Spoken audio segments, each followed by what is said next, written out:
2021년 9월 8일 제2주차 수요 가정 예배를 하나님 앞에 드리시겠습니다. 기도합니다. 전능하신 아버지 하나님, 하나님께서 우리의 아버지가 되어 주시기에 너무너무 감사드리옵나이다. 세상의 고아와 같이 우리들을 버려두지 아니하시고 우리들을 그 큰 사랑으로 인도하시고 지켜주신 은혜와 자비, 긍휼에 감사드리옵나이다. 오늘 이 시간도 하나님 앞에 예배를 드림으로 말미암아 겸손하게 하여 주시고 또한 하나님의 음성을 들을 수 있도록 인도하여 주시옵소서.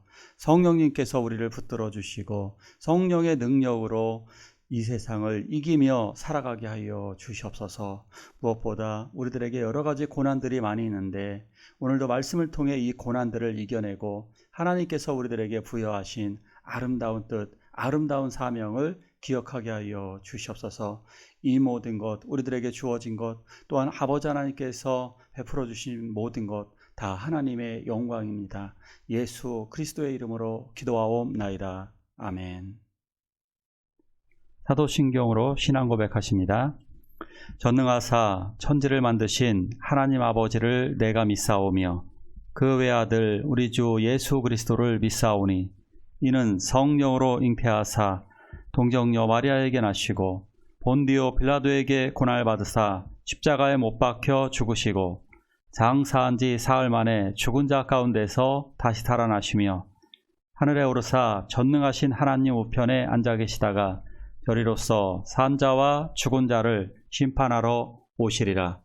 성령을 믿사오며 거룩한 공예와 성도가 서로 교통하는 것과 죄를 사하여 주시는 것과 몸이 다시 사는 것과 영원히 사는 것을 믿사옵나이다. 아멘.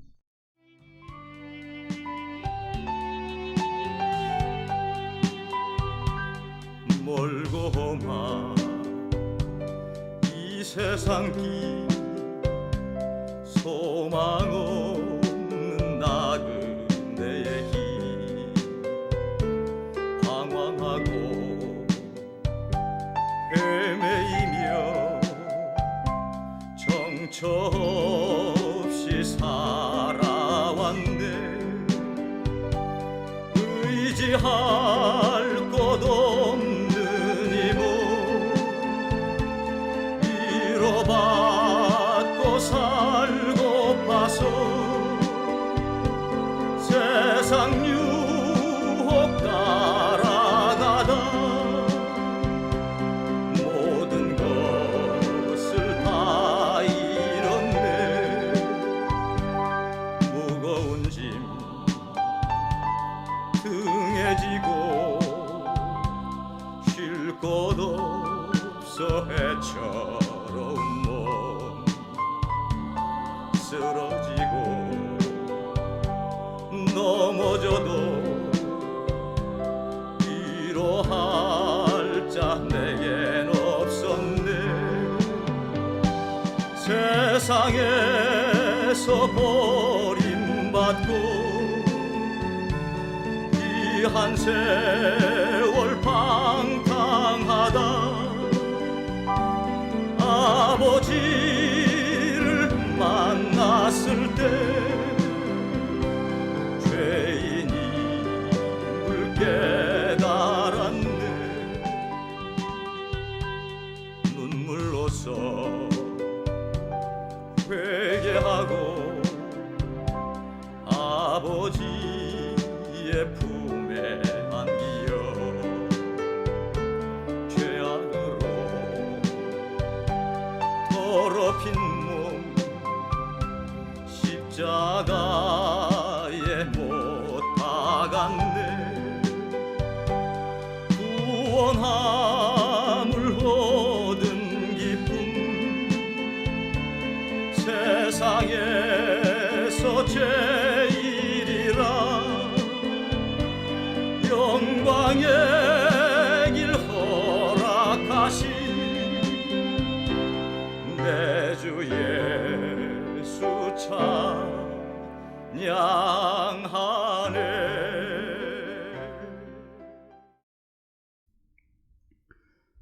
하나님의 말씀 같이 볼까요? 유다가 장자 엘을 위하여 아내를 데려오니 그의 이름은 다말이더라. 유다의 장자 엘이 여호와가 보시기에 악함으로 여호와께서 그를 죽이신지라. 오난이 그 씨가 자기 것이 되지 않을 줄 알므로 형수에게 들어갔을 때에 그의 형에게 씨를 주지 아니하려고 땅에 설정하매 그 일이 여호와가 보시기에 악함으로 여호와께서 그도 죽이시니 창세기 38장입니다. 창세기 38장을 보면 좀 뜬금없는 이야기가 나옵니다. 요셉의 이야기가 펼쳐지다가 갑자기 유다의 이야기로 넘어가게 됩니다. 성경을 창세기를 잘 아시는 분, 어느 정도 아시는 분들은 아마 그런 생각이 드실 수도 있을 것입니다. 아브라함, 이삭, 야곱, 요셉 이 네 명은 4대 족장이라고 해서 구원의 역사를 이루는 아주 중요한 족장들 가운데 족장들입니다. 자, 그런데 유다는 그러한 인물도 아니고 중심적인 이야기도 나오지 않습니다. 근데 갑자기 갑툭튀라 그러죠. 요즘 말로 갑자기 툭 튀어나온 유다가 38장에 등장하게 됩니다. 그러면 38장은 없어도 되지 않을까요? 이런 생각이 들기도 합니다. 제가 과거에 그런 생각도 했었습니다. 38장 때문에 그 요셉의 이야기가 다 끊겨졌거든요. 근데 정말 이 38장은 없어도 될까요? 자세하게 하나님의 말씀을 보겠습니다. 요셉을 인신매매로 팔아버리고 나서 어느 정도의 시간이 지납니다. 네 번째 아들, 야곱의 네 번째 아들 유다는 가나안 사람들과 어울리며, 즉 세상 사람들과 어울리면서 가나안 여자와 결혼을 합니다. 그래서 아들 셋을 낳습니다. 엘, 오난, 셀라 이 세 아들을 낳습니다. 그리고 며느리도 외국인 며느리를 맞이하는데요. 굉장히 유명한 다말이라고 하는 며느리를 맞이합니다. 이 다말은 마태복음의 족보에도 나옵니다. 그런데 유다의 맏아들 엘이 여호와 보시기에 악하여 죽습니다. 그러니까 불신앙과 행동에 불량이 있었던 것 같습니다. 큰아들의 죽음은 너무나도 큰 절망입니다. 자녀들의 죽음을 우리는 감당해내기가 굉장히 힘듭니다. 제 주변에서 어떤 분들을 보면 아들을 잃어버리시는 경우 따라 죽는 부모님들이 상당히 있습니다. 그러니까 자결을 한다는 얘기가 아니고요. 시름시름 앓다가 돌아가시는 경우를 많이 봅니다. 왜냐하면 그 아픔을 이겨내지를 못하는 것입니다. 자, 첫째 아들이 죽고 그러자 그 당시 때는 형수 치수제라고 해서 그 형의 대를 잇기 위하여 작은 아들과 결혼하는 제도가 있었습니다. 이건 우리나라 고구려에도 있었던 제도입니다. 작은 아들에게 며느리 다말을 보내주게 됩니다. 그래서 다말의 아이를 그 작은 아들 오난을 통해서 낳게 하려고 했던 것입니다. 그래서 동생 오난과 결혼을 합니다. 그런데 첫날 밤에 동생 오난이 체외 사정을 합니다. 바로 그래서 하나님이 죽이십니다. 우리들 또 이런 생각을 할 수가 있습니다. 잘못은 했겠지만 그 형의 아들을 낳아주지 않는 잘못을 범했지만 굳이 이렇게 죽이시기까지 해야만 했을까? 이런 생각이 들기도 할 것입니다. 근데 이것은 굉장히 심각한 범죄입니다. 당시의 기준으로 본다면 만약 시동생이 그 과부인 형수와 결혼하기를 싫어한다라고 하는 것은요, 이것은 그 당시의 기준으로는 공식적인 모욕입니다. 형을 사랑하지 않는 것도 문제가 되고 이것은 가문 전체를 모욕하는 공식적인 모욕이 되는 것입니다. 두 번째로 여기에서 재미는 보고 씨앗을 주지 않았다라고 하는 것은 이것은 형수님을 성폭행하게 되는 아주 두 번 죽이는 아주 사악한 짓입니다. 그러니까 처음부터 아예 결혼을 안 했으면 모르겠지만 이 두 가지의 명백한 잘못을 통해서 결국 하나님의 심판을 받아 죽고 맙니다. 자, 그런데 엉뚱한 사람이 또 피해를 보게 됩니다. 첫째 아들, 둘째 아들이 죽자 이 시아버지였던 유다는 이 원인을 며느리에게 돌린 것입니다. 며느리 다말을 불길한 여인이라고 생각을 했던 것 같아요. 왜냐하면 왜 예전에 뭐 그런 말 있잖아요. 남편 잡아먹는 여자? 뭐 그런 말도 안 되는 이야기가 있는 것처럼 자기 며느리 때문에 아들들이 죽었다라고 생각한 느낌이 있었는지 몰라도 친정으로 내쫓듯 친정으로 쫓아버립니다. 그러면서 거짓말을 하죠. 막내 아들 셀라가 크면 부를게. 고향으로 쫓겨간 며느리 다말은 셀라가 크기를 오매불만 기다립니다. 지금하고 상황 전혀 다릅니다. 그 당시에 아이가 없는 과부는요, 오늘날로 치면 왜 요즘 독신남들 계시잖아요. 근데 쪽방촌에서 돈도 없고 직장도 없고 막 그런 분들하고 거의 똑같은 이미지입니다. 아무런 희망도 없는, 그렇게 희망 없는 삶을 살아갑니다. 그런데 10여 년 후가 지나서 막내 아들 셀라가 컸지만 유다는 며느리를 부르지 않습니다. 결국 다말은 이것을 알았던 것 같아요. 시아버지 유다가 자기에게 거짓말을 하고 자기를 쫓아낸 것을 알았습니다. 그래서 그녀는 일단 자기 몸을 창녀로다 분장을 합니다. 창녀로 분장을 해서 시아버지와 관계를 맺으려고 했던 거죠. 15절, 18절 같이 볼까요? 다말이 얼굴을 가리었으므로 유다가 그를 보고 창녀로 여겨 유다가 이르되 무슨 담보물을 내게 주랴. 그가 이르되 당신의 도장과 그 끈과 당신의 손에 있는 지팡이로 하라. 유다가 그것들을 그에게 주고 그에게 들어갔더니 그가 유다로 말미암아 임신하였더라. 유다는 사랑하는 아내가 죽었습니다. 그리고 아주 크게 절망을 합니다. 아내가 죽었기 때문에 그 절망적인 상황 점점 더 크죠. 그래서 울고 또 웁니다. 그래서 유다의 친구가 그를 위로해주고 양털 깎기 축제에 데려가서 함께 둘이 즐기게 됩니다. 양털 깎는 행사는 아주 대단히 큰 축제일입니다. 그러기에 큰 잔치와 함께 아주 여러 날 동안 축제를 벌이게 되는 겁니다. 이런 날에 모든 사람들이 술에 취하게 되죠. 유다도 술에 많이 취했습니다. 다말은 창녀의 복장으로 차려입은 후에 시아버지 유다가 지나가는 길목에서 나가서 기다리고 있습니다. 유다는 술에 취한 상태에서 다말을 창녀로 보고 접근을 합니다. 그 둘은 그리고 협상을 시도합니다. 유다는 당장에 현금이 없었기 때문에 그 담보물로 자기의 도장과 지팡이를 줍니다. 그렇게 그들은 하룻밤을 같이 지냅니다. 그로부터 3달 후 며느리 다말이 임신하였다는 소리를 유다가 듣습니다. 유다는 버럭 화를 냅니다. 어떻게 남편이 없는 여자가 임신했다는 말이냐. 그래서 평상시에는 찾아보지도 않고 돌아보지도 않았던 며느리 다말을 급히 소환해서 집으로 잡아옵니다. 그리고 다말을 죽이려고 합니다. 그러자 다말이 급하게 자기 도장과 지팡이를 보여주며 이렇게 말합니다. 바로 이 임자와 나는 하룻밤을 지냈습니다. 이 물건의 소유자 때문에 내가 이렇게 임신을 하였다라고 이야기를 합니다. 결국 그렇게 유다는 자손을 잇게 됩니다. 마태복음 1장 3절 유다는 다말에게서 베레스와 세라를 낳고, 여기에 이제 엄청난 비밀 이야기가 있는 거죠. 깊은 뜻이 있는 거죠. 유다는 이방인이었던 다말을 통해 결국 그 자손을 잇게 됩니다.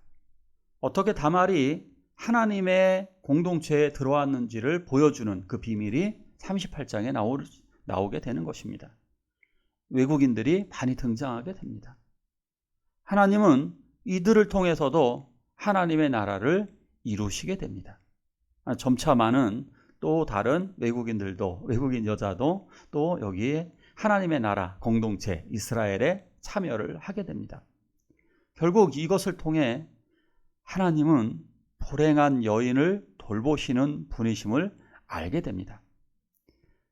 유다는 아주 귀한 것을 감당하게 되는 겁니다. 본의 아니게. 그렇지만 여기에 더 깊은 비밀, 더 깊은 뜻이 있습니다. 그것은 바로 왜 내게 이런 고통이 있을까? 바로 그 고통은 나의 고통을 통해 타인도 나처럼 아프다는 사실을 이해하게 됩니다. 내가 아프지 않으면 우리들은 다른 사람의 아픔을 이해하지 못합니다. 내가 그 고통을 당하지 않으면 다른 사람의 고통을 전혀 이해하지 못하는 사람들이 많습니다. 예를 들면 이런 거죠. 아이를 낳기 전에 처녀들과 아이를 낳은 새엄마는 차이가 큽니다. 아이를 낳은 아기 엄마들은 비로소 자기의 친정엄마, 자기를 낳아준 엄마와 아버지를 이해하게 됩니다. 유다는 자기의 고통 속에서 자기의 아버지 야곱을 이해하게 됩니다. 유다는 두 아들이 죽었습니다. 그리고 사랑하는 아내도 죽었습니다. 굉장히 고통스러웠습니다. 이것은 아버지 야곱도 마찬가지입니다. 아버지 야곱도 아내 라헬이 죽었고, 그리고 요셉은 나가서 인신매매로 되었지만 아버지의 입장에선 요셉이 죽은 거죠. 그리고 시므온이 볼모로 잡혀서 또다시 시므온도 잃어버렸습니다. 그리고 장차 사랑하는 베냐민을 잃을 위기에 놓여져 있습니다. 자, 이 사건으로 말미암아 유다가 이제 앞으로 왜 이스라엘의 조상이 되었느냐? 아브라함과 이삭과 야곱, 그 다음에 조상이 의외로 요셉이 아니라 유다입니다. 왜 유다가 요셉을 대신하고 첫 아들 루벤을 대신하여 아브라함의 족보를 이어가는 위대한 사람이 되었을까? 유다의 후손에서 다윗 왕이 나오고 예수님이 태어납니다. 바로 그것을 보여주는 말씀이 창세기 38장입니다. 결국 그것은 유다의 고통에서 시작되어집니다. 우리는 지금 당하는 고난과 고통, 시련이 있습니다. 그러나 이것이 누군가를 이해하는 그 통로가 되기도 하고 누군가를 구원하는 도구가 되기도 합니다. 하나님은 유다를 사용하셨습니다. 하나님은 우리들을 사용하고 계십니다. 우리 아픈 분들을 통해서 하나님의 나라를 또한 이루게 됩니다. 우리 함께 기도할까요?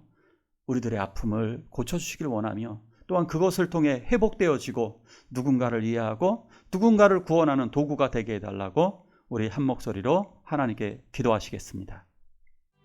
멀고만 이 세상 길 소망 없는 나그네의 길 방황하고 헤매이며 정처 없이 살아왔네.